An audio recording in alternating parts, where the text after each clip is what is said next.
How to log in Delta Airlines employee account.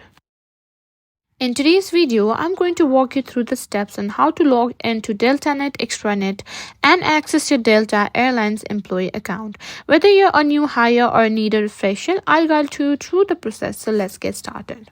First things first, open your web browser. You can use Chrome, Firefox, Safari, whatever works best for you.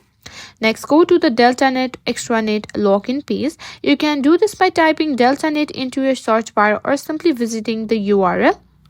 You can simply type in the URL that I have typed.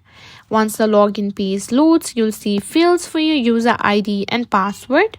Simply enter your Delta employee user ID and the password associated with your account. After entering your login details, simply click on Sign In or Login button to access your Deltanet account. Once you're logged in, you'll be able to access all the resources, tools, and information available for Delta employees. Whether you need to check schedules, manage benefits, or explore employee-specific perks, everything will be at your fingertips.